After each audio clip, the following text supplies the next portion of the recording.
छात्रों, आप सबों को प्रोफेसर एबी सर के तरफ से बहुत बहुत शुभकामनाएं। आप अपनी तैयारी में लग गए हैं, यह मेरी बड़ी खुशी है।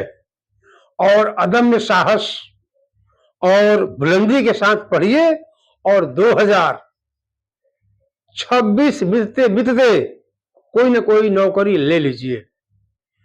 छात्रों, आज की कक्षा चलेगी भविष्यत काल। गत कक्षा में मैंने पढ़ाया था वर्तमान काल के 5 भेद हुए, भूतकाल के 6 भेद हैं। हमने पांचों और 6 भेदों को परिभाषा, उदाहरण और प्रश्न पूरा सहित बता दिया था। एक दिन मेरी कक्षा चलती है सिर्फ नियमावली, सिर्फ नियम और उदाहरण, नियम और उदाहरण, और अगली कक्षा चलती है सिर्फ प्रश्न और आंसर, और एक बार फिर से सभी शब्दों की, सभी टॉपिक्स पर एक बार चर्चा, तब परीक्षा। और उसके बाद आप देखिए, अच्छा लगता है। आप लोग कभी कभी कमेंट्स भी कीजिए कि हमको सर यहाँ नहीं आया समझ में, तो हम जाने कि हम पढ़ाने में सक्षम है कि असक्षम है। ठीक है, तो आज कक्षा में आप शुरू कर रहे हैं हम लोग भविष्य काल। देखो मेरे छात्रों, आज ये कक्षा है आपका पार्ट एफ है, 1 और 2 एक में रहेगा। आज कक्षा में प्रैक्टिकल और थ्योरी दोनों एक में रहेगा।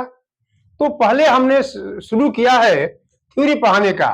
तो भविष्य काल में, भविष्य काल किसे कहते हैं? तो भविष्य में होने वाली क्रिया को हम भविष्य काल कहेंगे।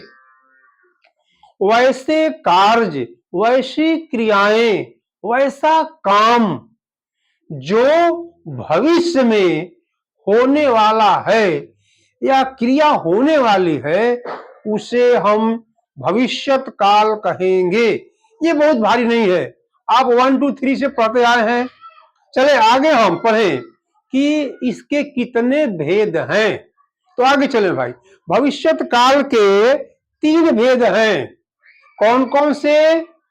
तो सामान्य भविष्यत, अगला है संभाव्य भविष्यत, तीसरा है हेतु हेतु मदभूत भविष्यत। अब मैं परिभाषा बताऊं। सामान्य भविष्यत की परिभाषा क्या हो सकती है? वैसे कार्य जो आने की सूचना देती है। भविष्य में वैसा कार्य लगता है कि कुछ होने वाला है, उसकी सूचना मिलती है, नोटिस होता है, उसे हम कहते हैं भविष्यत काल। अब देखिए परिभाषा है, भविष्य में कार्य होने की सूचना मिलती है। भविष्य में कार्य होने की सूचना मिलती है। इसकी पहचान क्या है? सिर्फ गा गे गी आगे। जैसे में अब डॉक्टर आएंगे, तो भाई कोई तबीयत किसी की खराब होगी, सूचना मिल गई कि डॉक्टर आएंगे, वह पढ़ेगा। तो भाई क्या सूचना मिलेगा? भाई कोई बात है जरूर, वह पढ़ेगा। फिर है मैं दौड़ूंगा। तो ये सारी बातें हमें भविष्य काल की सूचना दे रही है। अभी हम वर्तमान में हैं और बात करते हैं होने की, इसी का नाम है भविष्यत काल। इंसान रहता है वर्तमान काल में, सोचता है, डायग्राम बनाता है, योजना बनाता है कुछ काम करने के लिए, उसी का नाम है भविष्यत काल। आगे चलिए। अब कह रहा है कि दूसरा हो गया हम लोग का संभाव्य भविष्यत काल। संभाव्य, संभाव्य का मकसद ही होता है वैसे कार्य जो संभावना में है, जो संदेह में है, अनुमान में है कि होने वाला है। आगे चलिए। अब कह रहा है कि इसकी पहचान क्या है? तो शायद लगा रहेगा, लगता है, संभव है। अब इसके परिभाषा देखिए, संभावित क्रियाओं का बोध होता है। वैसे कार्य जो भविष्य काल में संभावित है, होने की लग रहा है, अनुमान लग रहा है। अब एग्जाम्पल ले लेना, लगता है विश्व में युद्ध होगा, लगता है विश्व में युद्ध होगा। आप देख रहे हैं टीवी पर ना, अमेरिका है, ईरान है, इराक है, कौन कौन पश्चिमी देश हैं, तो आपस में कौन कौन से बात कर रहे हैं, कभी कुछ बोलते हैं। इसका मतलब कि भविष्य में युद्ध हो सकता है, यानी लगता है विश्व में युद्ध होगा।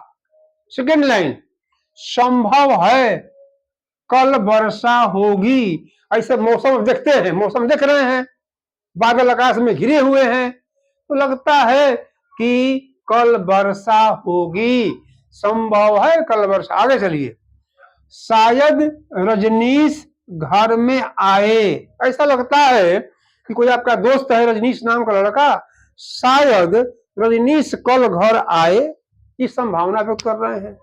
तीसरा है हेतु हेतु मदभूत भविष्य काल। इसका काम है किसी वाक्य को एक दूसरे पर जुड़ना। दोनों वाक्य अलग अलग कर देंगे हम, उसका अस्तित्व खत्म हो जाएगा। एक वाक्य का अस्तित्व दूसरे वाक्य पर आश्रित रहता है। कैसे? उदाहरण ले लिया जाए, कहा कि छात्र एक दूसरे पर आश्रित है। इसकी पहचान क्या है? आए, जाएं, खाएं, पढ़ूं, आऊं, जाऊं, खाऊं, हंसूं, बोलूं, पढ़ूं, नहाऊं, धोआऊं, जो भी काम है। अब इसका उदाहरण ले लीजिए, छात्र कहे तो मैं पढ़ाऊं, मैं भी सब। आप कहें तो मैं पढ़ाऊं, आप न कहें तो मैं न पढ़ाऊं। या शिक्षक कहे तो छात्र पढ़े, छात्र कहे तो शिक्षक पढ़े। यानी ना हम कहेंगे ना पढ़िएगा, ना आप हमको कहिएगा ना मैं पढ़ाऊंगा। तो एक वाक्य दूसरे वाक्य पर हमेशा आश्रित रहता है। इसी का नाम है हेतु हेतु मदभूत भविष्य काल। अगला, राम चले जाए तो मैं बैठूं। राम नाम कोई छात्र है, आपके घर बैठा है, बेचारा अतिथि है। अतिथि को आप बड़ा हिसाब किताब से रखते हैं, और बेचारा बैठा हुआ है। जब तक अतिथि घर में रहते हैं, आराम से आप बिंदास भाई उसकी सेवा करें। अतिथि देवो भव, किसकी लाइन है? उपनिषद की लाइन है, हमारे बड़े बड़े ग्रंथों की लाइन है, भारत की एक संस्कृति हमारी है। अतिथि को भाई गो लागो, देवता की तरह मानो, खिलाओ पिलाओ। पूरे वर्ल्ड में अगर कोई देश है, एकमात्र भारत देश है जहां हम लोग अतिथियों को देवता की तरह एज गॉड उसको हम लोग प्रार्थना करते हैं, बैठाते हैं, आदर करते हैं। इतना भाई देखो अतिथि का। भगवान श्री रामचंद्र जी चले गए किनके यहां, तो जो है वो एक बुढ़िया माता थी, अब उन्होंने बैल खिला दिया उनको अतिथि सत्कार में, और भगवान रामचंद्र जी उस बैल खूब खाए। भगवान कृष्ण गए विदुर जी के यहाँ, बथुआ का सागे खा लिए। ये है हमारे यहाँ सरकार। इतना प्रेम से भर जाता है इंसान अतिथि सेवा में कि जो कहेगा वही होगी। ये है भाई अतिथि। चलो भाई, तो राम चले जाए, लड़का है, कोई आदमी है, कोई अतिथि है, चले जाए तो मैं बैठूं। आगे, पिता कमाए तो पुत्र खाएं। यानी जब पिता कमाते हैं तो पुत्र खाता है, और पिता नहीं कमाएंगे तो पुत्र नहीं खाएगा। तो भाई मेरे, आप लोग भी किसी के बेटा बेटी हैं, ऐसा न करें आप लोग की पिता कमा के खिलावे हमेशा। अरे 25 साल तक 30 साल तक पिताजी भले खिलाए, लेकिन जो वही 25 26 बीतेगा 28 बीतेगा, तो भाई आप आसरा बंद करिए कि पिता के हम कमाई पर जिंदगी जिए। आप इतनी कलम ताकत बटोरिए कि पिता की कमाई आप खाना पसंद न करें, आप अपने पेरेंट्स को आप खुद खिलाएं और कहें पेरेंट्स ये पिताजी ये काम है, ये काम है। ये भाई है ये। चलिए भाई, कुछ मैं एक्स्ट्रा बता दिया, आगे चलिए। तो हम लोग अभी आज भविष्य काल को पढ़ लिए, परिभाषा भी जान गए, उदाहरण भी जान गए, पहचान भी जान गए, सब कुछ जान गए। अब आप सबों से मैं अब सवाल जवाब मैं करूंगा, और जवाब का होगा हम सवाल जवाब थोड़ा सा आराम से करेंगे ताकि दिमाग में जच जाए। आगे हम सवाल देंगे, जवाब आप देते रहेंगे, आराम से देंगे। चलिए, वह आमंत्रित करे तो मैं वहां जाऊं। देखिए, इस वाक्य में दो वाक्य बना हुआ है। वह आमंत्रित करे तो मैं वहां जाऊं, अगर वह आमंत्रित नहीं करेगा तो मैं नहीं जाऊंगा। एक वाक्य दूसरे वाक्य पर पूरा पूरा आश्रित है। चलिए आगे जी। अब इसको हम लोग किस सेंटेंस में रखेंगे, जरा विचार करें। आप लोग बताओ भाई, किस में रखेंगे? 1 2 3 उंगली दिखाना है। 1 है, 2 है, 3 है, किस में रखा जाए? आप बोलिए जी, किस में? 3 में। ठीक है भाई, इनका आंसर सही है जी। ये है हेतु हेतु मद्भुत काल। अगला, राकेश गेंद मैदान में खेलेगा। सिंपल सी वाक्य है, रमेश मैदान में गेंद खेलेगा। इसमें कई सिंपल है, विशेष नहीं है, आसान है, कॉमन है। कौन काल होगा जी? आप लोग बताइए जरा सा। सामान्य। ठीक है लो भाई, सामान्य भविष्य काल होगा। हम टिक लगाएंगे, टिक लगाएंगे। अगला, शायद भारत इस बार मैच जीत जाए। मैच होने की मैच तैयारी चल रही है, मैच हो भी रहा है, वर्तमान काल में है, यानी मैच शुरू है, किसी देश से भारत खेल रहा है। तो हम लोग जनता है, अंदाज क्या लगा रहे हैं? लगता है शायद भारत इस बार मैच जीत जाए। चलो भाई, कभी हारा होगा तो चलो भाई शायद इस बार जीत जाए।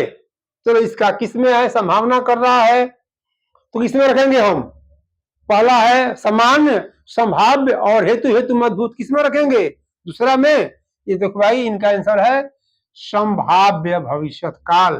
तीसरा है, सभी छात्र लंदन इस माह जाएंगे। लीजिए, एकदम सिंपल सी बात है, ये सभी छात्र लंदन जाएंगे। कौन वाक्य होगा जी? पहला सही, पहला होगा तो हो गया आपका जाएंगे। अगला है, लगता है आज वर्षा होगी। संभावना है कि आज वर्षा होगी। मौसम देख रहे हैं ना, मौसम कैसा है, आकाश में बादल हैं, ठंडी हवा बह रही, इसका मतलब कि वर्षा होने वाली है। इसी का नाम है संभाव्य काल या भविष्यमान्य काल, या एकदम आपको घुमा दिए। अब बोलिए कौन सा वक्त होगा? आप बोले जी कौन वक्त होगा? संभाव्य होगा। चलो भाई, दूसरा आंसर क्या होगा? इनका आंसर है संभाव्य। बहुत बढ़िया आंसर दिया। तीसरा है, छात्रों तुम लोग कब आओगे? कौन सा वाक्य हो गया जी? आप बताओ, बोलिए। तो इनका आंसर क्या होगा? कब आओगे? तो होगा सामान्य है, यानी कि समान भविष्यकाल हो गया। आपका आंसर हो गया। अगला है, संभव है इस वर्ष भवन का निर्माण होगा। चल रहा पता कुछ ना, यानी किसी को अपना घर बनाने की तैयारी चल रही है, पैसा है नहीं है, ईंटा होगा, छड़ होगा, बालू हो, क्या क्या लाना होगा, सब प्लान बन रहा है। प्लान बन रहा है वर्तमान काल में, और कब होगा? भविष्य में। इसी का नाम भविष्य काल है। तो संभव है इस वर्ष भवन का निर्माण होगा। प्लान बन गया है जी। जहां संभावना हो, कौन काल होता है? वही जो है, बोलिए जी आप लोग। दूसरा आंसर है तो संभाव्य भविष्य काल हो जाएगा, या आपका हो जाएगा ये होगा। अगला सेंटेंस है, परीक्षार्थी परीक्षा भवन में बैठेंगे। बिल्कुल सामान्य है, एकदम सिंपल है। जो वहां कॉमन हो, सिंपल हो, उसमें रहता है तो भाई रहता है सामान्य भविष्यत। आप आंसर ही हो जाएगा। 9वां क्वेश्चन है, लोग मुझे आमंत्रित करें तो मैं जाऊं। देखो भाई, ये वाक्य दो वाक्य हो गए आपस में। तो जिस वाक्य में कभी भी संभावना नहीं रहे, समान न रहे, विशेष रहे, विशेष वाक्य हो गया। जैसे जब वर्षा होगी तो किसान ये करेंगे, तो कह रहा है कि भाई जो कोई हमको आमंत्रित करेगा तब तो कोई जाएगा, बिना इनविटेशन कोई थोड़े जाता है। तो वे लोग मुझे आमंत्रित करें, भाई ठीक करेंगे तो हम जाएंगे। यह वाक्य हो गया किसमें? तीसरा में। तीसरा में इसका हो गया 9वां का, तो चलेगा हेतु हेतु मद्भुत भविष्य काल। अब 10वां हो गया। 10वां में कह रहा है आज तुम कहां जाओगे? बोले भाई आज तो स्कूल बंद है, अब कहां जाओगे? तो कहेगा आज तुम कहां जाओगे, मतलब कि सामान्य वाक्य है, तो इसको टीका लगा। चलिए भाई, मेरा ये मकसद नहीं है कि हम आपका समय ले लें, मेरा मकसद है अभी शुरुआती क्लास है, इतना आपके दिमाग में मेकअप हो जाए, आप लोग का रग रग में ब्लड में चल जाए पता कि हिंदी व्याकरण क्या है। चाहे तो किसी परीक्षा हो, चाहे मैट्रिक की परीक्षा हो, एसएससी की हो, बैंकिंग की हो, रेलवे की हो, बिहार पुलिस की हो, पुलिस की हो, आप जब बैठे परीक्षा में तो एक एक प्रश्न का आप आंसर दे लीजिएगा। मैं चाहूं तो 10 क्वेश्चन दिए हैं, 2 मिनट में खत्म को मैं कर सकता था और मैं करूंगा आगे, लेकिन मैं चाह रहा हूं कि प्रारंभिक दौर है, आप लोगों का क्वेश्चन आंसर बड़ी बारीकी से हो, दिमाग में अंच जाए, डस जाए, तो ठीक है। आज की कक्षा को यही विराम दी जाती है और अभी मैं बताऊं कि अगली कक्षा हम शुरू करेंगे नया टॉपिक। आज का टॉपिक हमारा तीनों हमने समाप्त, जो काल था 3, वर्तमान, भूत, भविष्य। वर्तमान काल के कई भेद? 5 भेद। भविष्य काल, भूतकाल के 6 और भविष्य काल के 3। तो तीनों चारों सबको मैंने आज समाप्त कर दिया। मेरी पूरी आशा रहेगी कि आप लोग पढ़ लिख करके आगे बढ़ेंगे। तो ठीक है, जय हिंद, जय भारत।